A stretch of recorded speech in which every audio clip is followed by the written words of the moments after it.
उठी मैं कुछ सपने लेकर, भरकर जेबों में आशाएं, दिल में है अरमान यही, कुछ कर जाए, कुछ कर जाए. असंच एक लोककल्याणाचं स्वप्न घेऊन, स्वप्न कसलं, एक ध्यासच म्हणा ना, हा जनकल्याणाचा ध्यास घेऊन एक उच्च विद्या विभूषित तरुण तडपदार व्यक्तिमत्व पेण सुधागड तालुक्यातील गावागावात वाड्या वस्त्यांवरील लोकांच्या मनावर राज्य करते. रात्रंदिवसाची तमा बाळगताना रानावनातील रस्ता तुडवत गोरगरिबांच्या मदतीला धावून जाते. अडल्या नडल्यांना मदतीचा हात देते.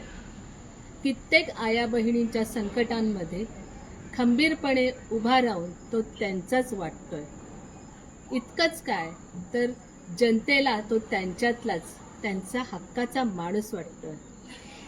दिवसेंदिवस त्याची कीर्ती वाऱ्याबरोबर सुगंध पसरावा तशी पसरत चाललेली आहे. आणि हे सर्व पाहून मन आनंदाने आणि अभिमानाने दाटून येते. का नाही दाटून येणार? कारण हे व्यक्तिमत्व दुसरं तिसरं कोणीच नसून माझा सख्खा धाकटा भाऊ प्रसाद खेळूराम भोईर हा आहे.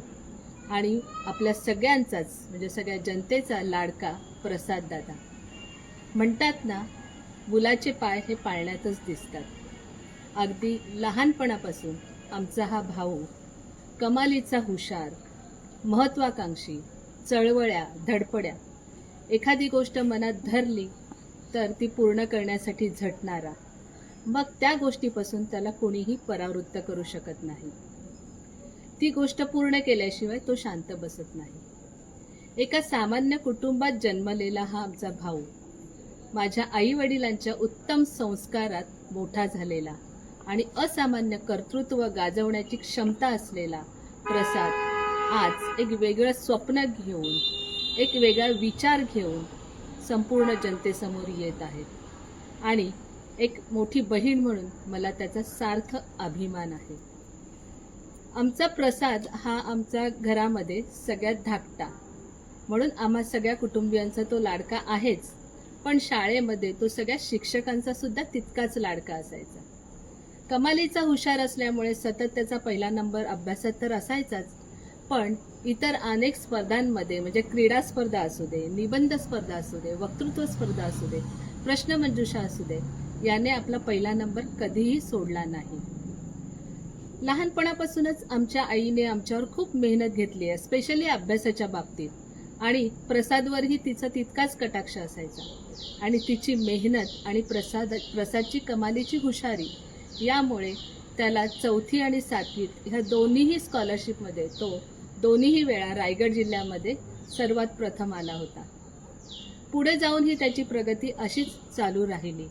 असे अभिमानाचे क्षण प्रसादने आम्हाला खूप दिले आहेत आणि यापुढेही तो देत राहील याची आम्हाला नक्कीच खात्री आहे.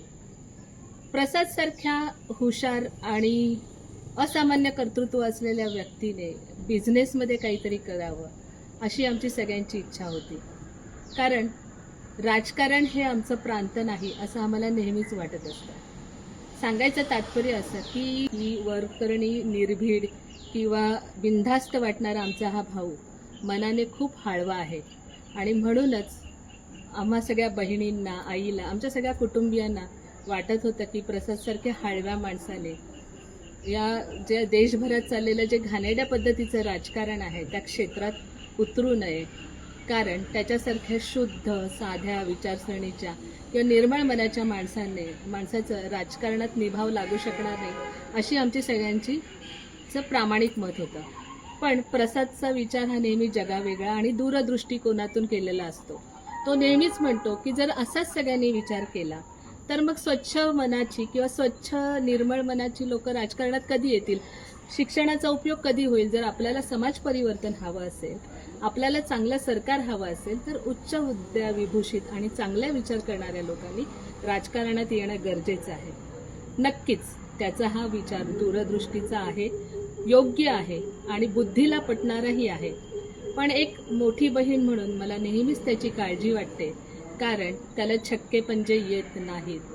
तो राजकारणातला मुरब्बी नाही किंवा तो घाणेरड्या स्तरावर जाऊन लोकांवर टीका करणारा नाही किंवा स्वतःच्या फायद्यासाठी तो दुसऱ्यांवर टीका करणारा व्यक्ती नाही.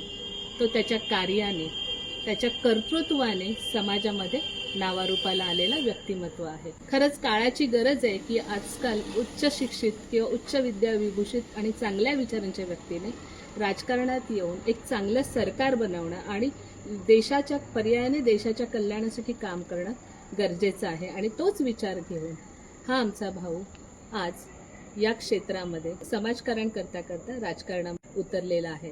तो सोन्याचा चमचा तोंडात घेऊन जन्माला आलेला नाही.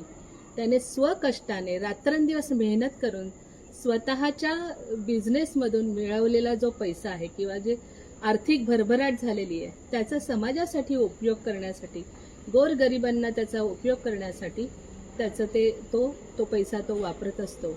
आणि अगदीच खरंच की गावागावात वाड्यावाड्यांमध्ये त्याच्या रूपाने खूप प्रगती होत आहे याचा सुद्धा आम्हा सगळ्यांना मनापासून आनंद होत असतो. फक्त आज गरज आहे ती त्याला या राजकारणामध्ये लोकांचं प्रतिनिधित्व करण्याची संधी प्राप्त होण्याची.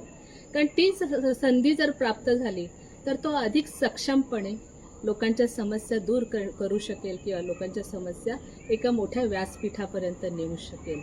आणि त्या गोष्टीसाठी आम्हा सगळ्यांचा त्याला नेहमीच पाठिंबा आहे. खरं तर आमचा प्रसादने त्याच्या कार्याने, त्याच्या कर्तृत्वाने, त्याच्या स्वभावाने जनतेमध्ये स्वतःचं नाव कोरलेलं आहे किंवा लोकांमध्ये तो लोकप्रिय झालेला आहे. लोकांनी त्याला आपला नेता मानलेलाच आहे. फक्त आता निवडणुकीच्या रूपाने त्याच्यावर शिक्कामोर्तब होणं गरजेचं आहे. आणि त्यासाठी आम्हा सगळ्या कुटुंबियाचा त्याला नेहमीच पाठिंबा राहील. आम्हा सगळ्यांचे आशीर्वाद आणि शुभेच्छा त्याच्याबरोबर नेहमीच राहतील. प्रसादला पुढील भवितव्यासाठी मनापासून शुभेच्छा देऊ इच्छिते आणि जाता जाता एवढंच म्हणू इच्छिते, होगे सूरज सा तेज नहीं है उसमें, दीपक सा जलता देखोगे, सबकी राह रोशन करने से आप उसको कब तक रोकोगे, सबकी राह रोशन करने से आप उसको कब तक रोकोगे. धन्यवाद.